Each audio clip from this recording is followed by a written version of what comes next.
Greetings, chess aficionados. Welcome to chapter 12. We are now jumping into the Phillidor. So we've had 11 videos of a bunch of sidelines. Now we're going into the meat and potatoes of e4, e5. First, we're going to look at the Phillidor. Then we're going to look at the Phillidor is with 2d6. Then we're going to look at the Petrov to knight f6. Then we're going to look at the mainline Italian game with the Evans Gambit, b4. And then finally, we're going to look at two knights defense. So congrats on coming this far, and now we're going to get into the more main lines that you're going to see in most of your games. So we're going to start with the Alapin Blackburne Gambit. Anyway, let's just jump in. I'll show you the line of the Phillidor we're going to look at first. Pretty rare line after d4. d4 is a recommendation against the Phillidor. And here black plays bishop g5, bishop g4 rather. So there's a gambit involved here, and it's also just kind of a rubbish move if they don't play the gambit. We could call the line where they don't play the gambit the Duke variation after the famous Morphy versus the Duke and one other guy that you'll see all over YouTube and in chess books. So after bishop g4, black's, I guess, trying to take, distract her queen and take here. And he's developing a piece, but this is not a very good move. So we're going to take in the center. Best response. Firstly, right off the bat, black can't take back. Not only does he lose the right to castle, he also loses the e-pawn. And now black has to move the bishop again. And he's a pawn down, bad king. Terrible. So that's not playable. So most of the time, black will take the knight, and we'll take back the queen. He'll take back with the pawn, and already this position is much better for white. In Morphy versus the Duke, bishop c4 was played, and that's the main line, and it's also a great move. But even better is queen b3, already with the threat hitting the b pawn. Yeah, and getting ready to create pressure on the f pawn. Yeah, it might look funny to move the same piece twice, but when we're doing it with a threat, there's an opening principle of develop your pieces, don't move the same piece twice. Don't play awkward moves. But if your move makes your opponent play an awkward move, for instance b6, then it's generally worth it. Black does not want to play b6. He doesn't have a light squared bishop. He's creating holes. This knight later could be pins, perhaps. Yeah, b6 is not helping his development.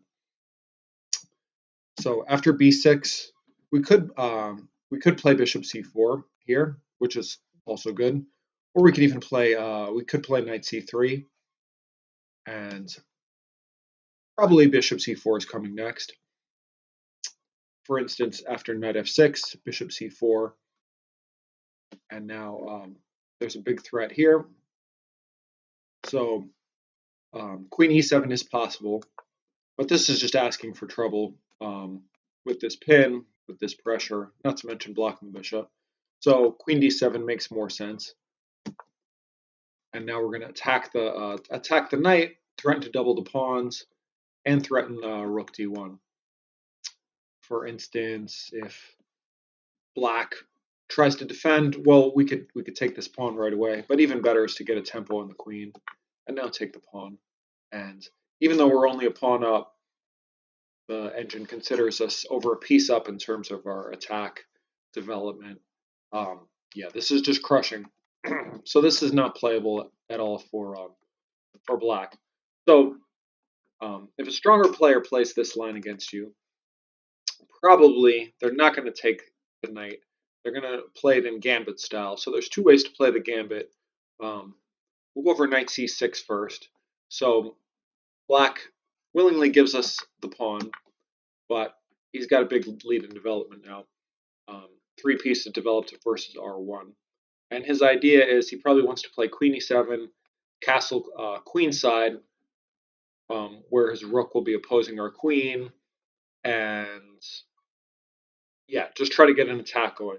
And if you don't know what you're doing, this could actually be a serious matter. So first off, let's try to get rid of this pin. So we'll play h3. Probably they want to keep the pin, so they'll go back. And now we create a pin of our own. So why did we drive the bishop back first? Well, if we pin the knight ourselves, black has the option to come back and defend. But if we kick the bishop away, now he doesn't. So he plays queen e7, putting pressure on this pawn. We'll take the knight, and now black is going to be a lot more hesitant to castle queenside with these busted up pawns, and the light square all the way over here.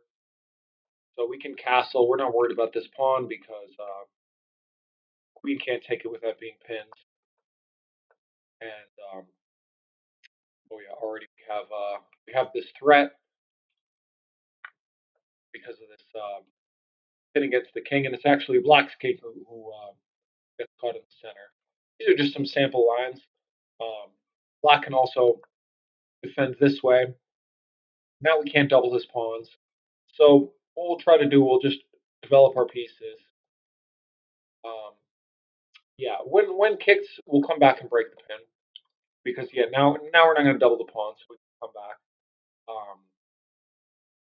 Yeah, if instead castles, just going to develop, and yeah, we're just a pawn now. Black has maybe a little something for it, but not much. But say if he kicks us, we can go back. Queen d7. Black wants to castle queenside. We can play c3. Multi-purpose move, keeping pieces out of these squares.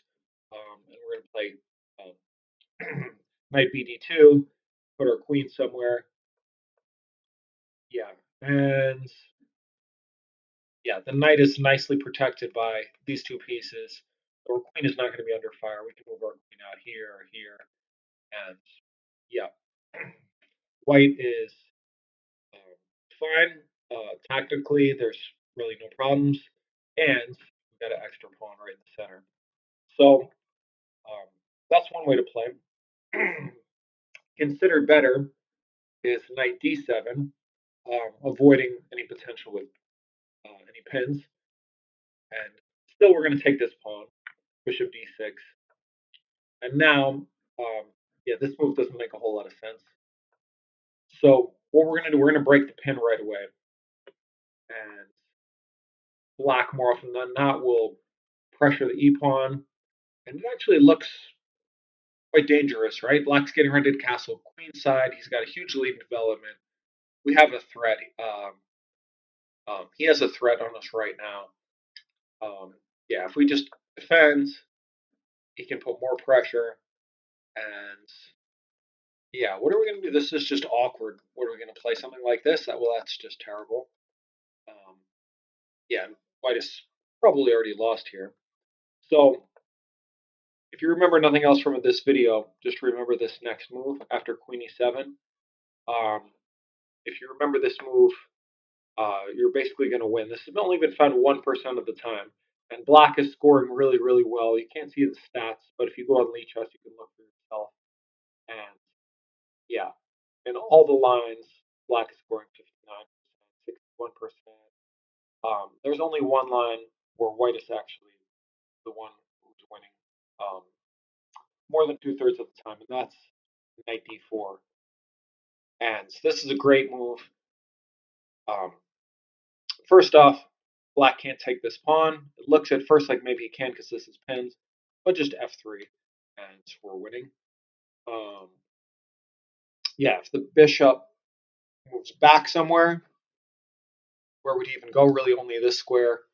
We can take this bishop, or we can castle, and all of a sudden, all our pressure, all the pressure on us is gone.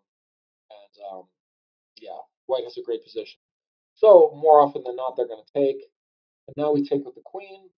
Queen nicely defends this pawn. Also, if black castles queenside, the queen is no longer in a vulnerable square. And yeah, all of a sudden, black's position does not look so impressive. We can castle, we can play knight c3, 3, we could even trade more pieces. Again, when you're up material, um, even just one pawn trading pieces is usually preferential for you. So, yeah, remember this um, 7 knight d4 move, and you were totally good in this variation. So next, we're going to go over the Phillidor counter gambit, a few more Phillidor sidelines before we go into the main lines. And yeah, thanks for watching, and I will see you in the next video.